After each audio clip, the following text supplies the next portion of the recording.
I would like to say thank you to the organizing committee for inviting me here today.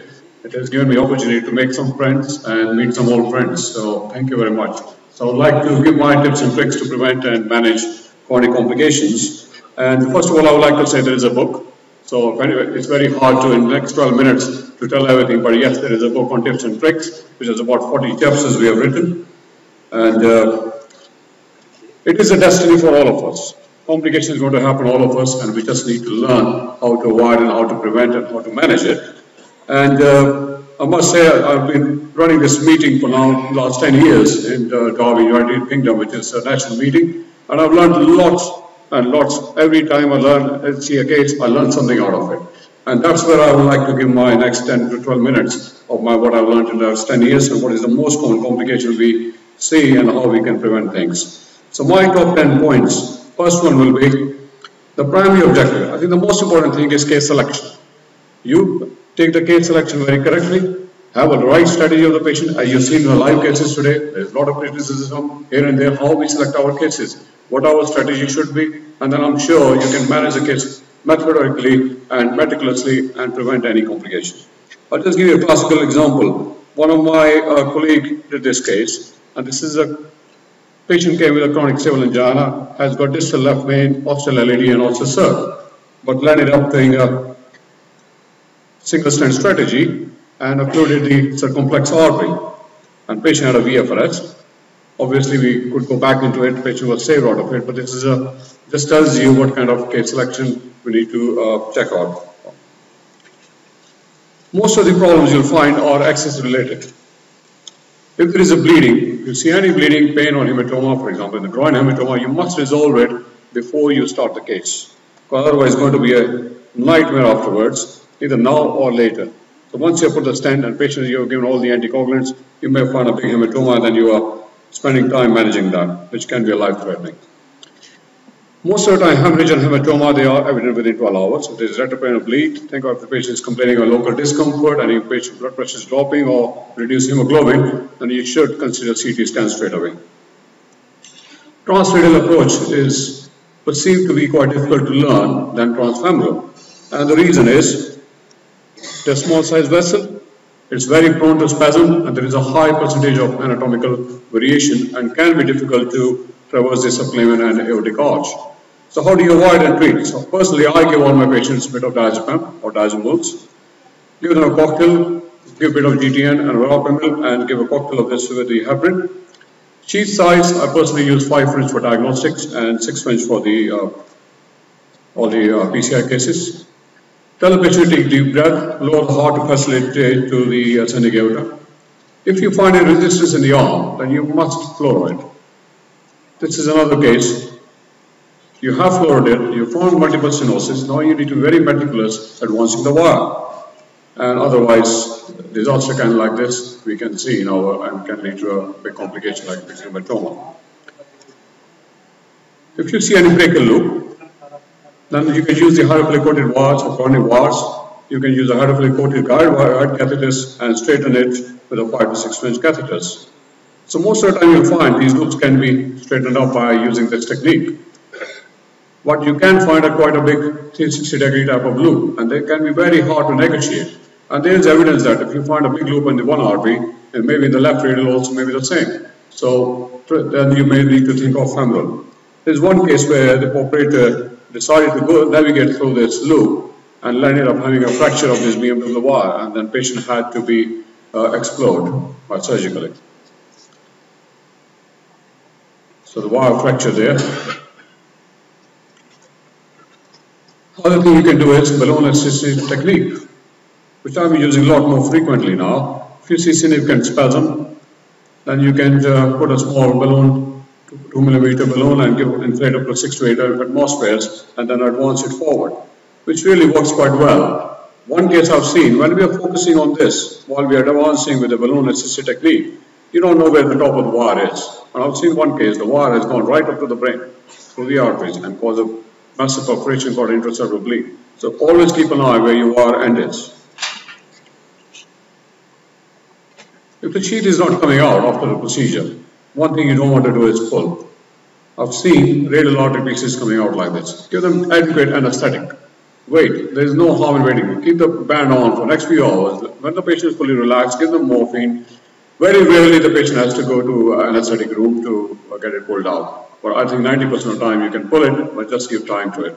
And with time, nitrates, morphine, there's very rarely that you have to pull like this. I've seen nurses pulling very harshly and then causing a complication.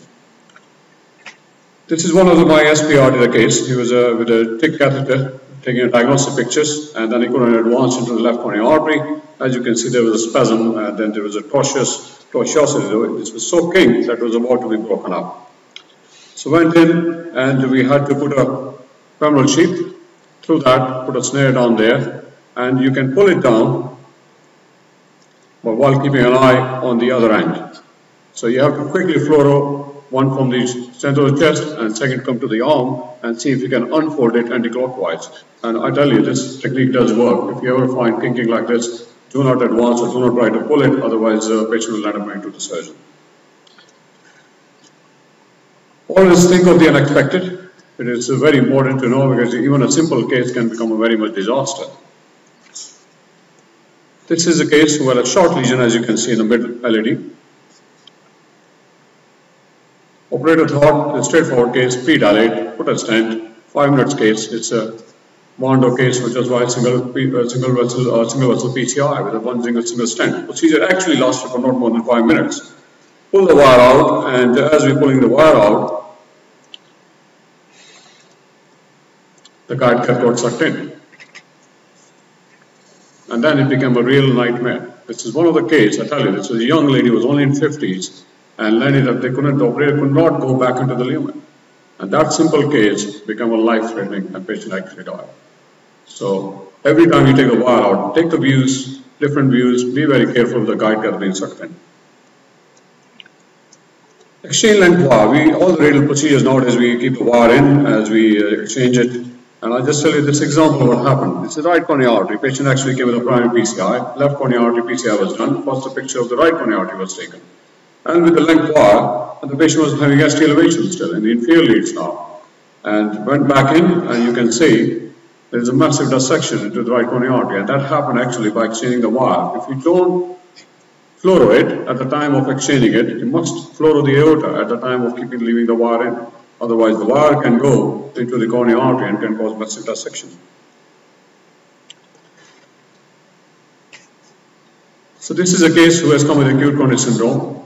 She's a lady, and as you can see, operator actually put the wire down there. But I personally give all my patients nitrates, because that changes the case altogether.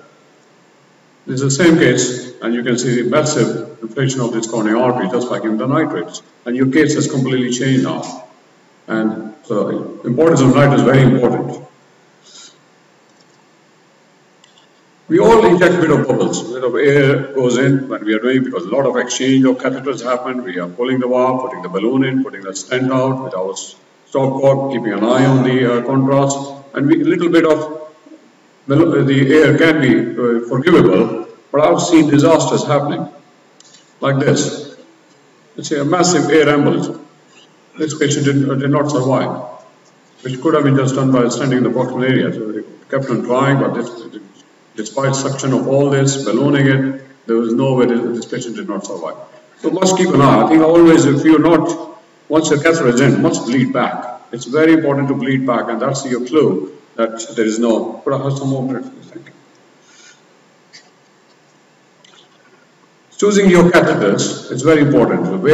Once you've taken a diagnostics, I try not to go with the guide cath straight away, because you don't know how your superiority of the origin of the coronary arteries is, whether left coronary artery, what's the origin, what's it look like, how tortuous it is. And it's very important to see how the guide cath can get sucked in and can cause disasters. So choose your guide cath very carefully.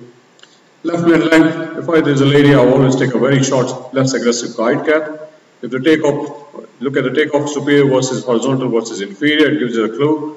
Avoid any sidewall catheters, because it may falsely disguise, especially in the ostial left main or ostial right, and you may not be actually see that there is a significant ostial disease. So I try to avoid any sidewall catheters on these patients.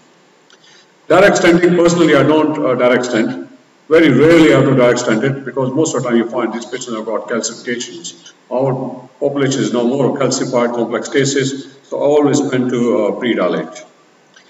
It gives you actually avoids any serious complications, creates a pathway for the stent. You can actually measure the length of the stent, and you can measure the size, give some nitrates afterwards, makes your case simpler.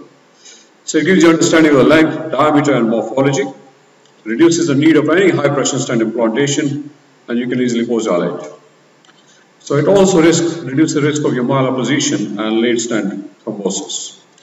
So this is the case of direct stenting where there is a thrombus. It's a straightforward looks like case, but it's a very smooth young patient, you can do that. But in the calcified cases, I don't think I will do any direct stenting, otherwise it can lead to disasters like this. So there's a massive dissection after just by direct stenting the calcified vessel. So the farther backward you can look, the farther forward you will see. This is by the Winston Churchill, and I clearly apply into my cases.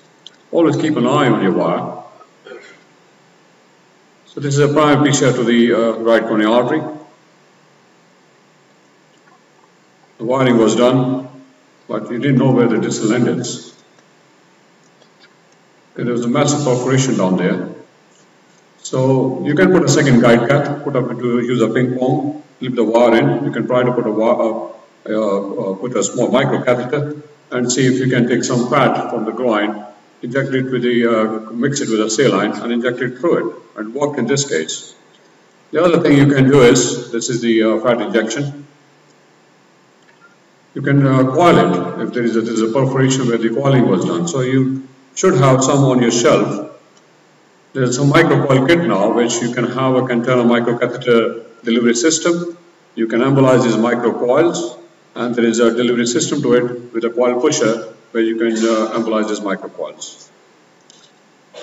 And finally, I'll say, if you have embolized stent, there are a few techniques you can use. Either you can crush it or deploy it in consequential location. You can remove it by microsnare, or you can use multiple wires and see if you can remove it.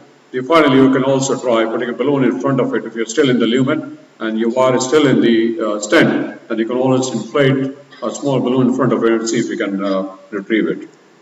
This is a case where there was a stent lost in the left main. The wire, it was still in the thing. We put a second wire alongside it and first ballooned it, and then after it was crushed.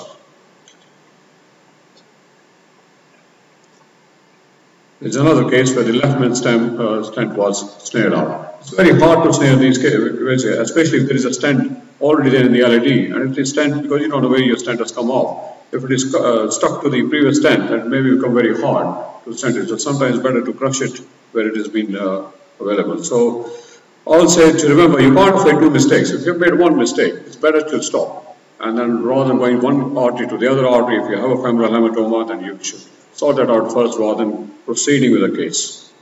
Have a full contrast, have a full complete view of your coronary artery. Just the final 1 minute, please. And catheter wires are meant to glide through. They are self-lubricated, so there is no point of pushing them through. Use very small movements, and you can only push if you want a previously placed wire. So when you engage, always check for coaxiality and absence of any pressure dampening. If it is a major complication, then it's better to stop and not to perform any PCI unless you absolutely think it's needed for the patient.